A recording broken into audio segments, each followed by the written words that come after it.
NIT Hamirpur के energy research centre में sustainable technology विषय आयोजित कार्यशाला के अंतिम दिन सस्टेनेबल सिटी और कम्युनिटी के पहलुओं पर चर्चा हुई।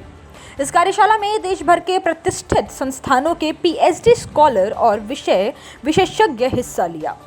इस कार्यशाला के दौरान यूनाइटेड नेशन के 2015 में तय किए गए एजेंडा 2030 के 7 बिंदुओं में से 4 पर चर्चा की गई। सस्टेनेबल टेक्नोलॉजी को लेकर 2015 में यूनाइटेड नेशन ने एजेंडा 2030 में 17 बिंदुओं पर सस्टेनेबल डेवलपमेंट गोल तय किए थे।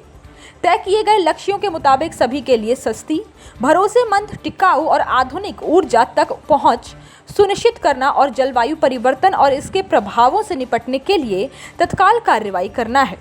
इन 17 बिंदुओं में से 4 बिंदुओं पर एनआईटी हमीरपुर की इस वर्कशॉप में विषय विशेषज्ञ और पीएचडी स्कॉलर चर्चा कर रहे हैं। वर्कशॉप में एनआईटी हमीरपुर के ऊर्जा अध्ययन केंद्र की एचओडी डॉक्टर ममता अवस्थी ने अलगल जैव ईंधन और फोटोवोल्टेइक सिस्टम विषय पर अपने विचार रखे। इसके अलावा एनआईटी हमीरपुर, एमएनआईटी जयपुर और एनआईटी जालंधर के विशेषज्ञ के रूप में सस्टेनेबल डेवलपमेंट के अलग अलग विषयों पर विचार रखे। इस कार्यशाला का मुख्य लक्ष्य प्रतिभागियों को विश्व स्तर पर सोचने और सतत विकास लक्ष्यों को प्राप्त करने के लिए स्थानीय रूप से कार्य करने के लिए प्रोत्साहित करना है। इंजीनियरिंग से जुड़े देश भर के 50 पीएचडी स्कॉलर वर्कशॉप में हिस्सा लिया। टेक्नोलॉजीज़ वर्कशॉप का दूसरा दिन था। बेसिकली जो हमने 4 गोल सेट किए थे उसमें से जलवायु परिवर्तन और वाटर एंड सैनिटाइजेशंस कल के उसमें मुख्य विषय थे।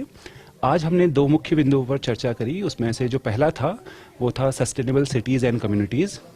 उसके लिए हमारे जो वक्ता थे हमारे ही संस्थान के डॉक्टर पुनीत शर्मा जी थे।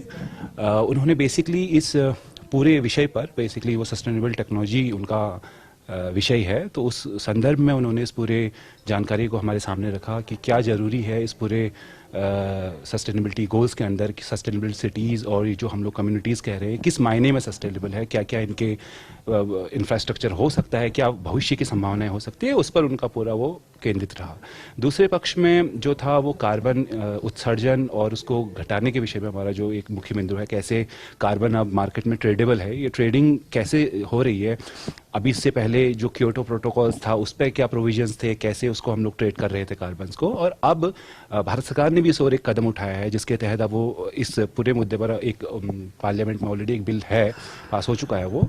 तो अब इसको आना है पॉलिसी लेवल पर, ये कैसे आएगा, कैसे इंडिया में इम्प्लीमेंट होगा, ये भी एक देखने वाली बात होगी। पर वर्तमान समय में भी ये जारी चल रहा है, ट्रेडिंग हो रही है, पर वो with the rule of Kyoto protocol के अंडर चल रहा है। पर निकट भविष्य में हमें और संभावनाएं हैं कि हम लोग कार्बन उत्सर्जन को घटा पाएंगे, क्योंकि हम लोग इकोनॉमिक्स और उस सबको इससे जोड़ रहे हैं, तो संभावनाएं और अधिक उत्पन्न होंगी इस क्षेत्र में। हिमाचल प्लस न्यूज के लिए हमीरपुर से मोहनजीत की रिपोर्ट।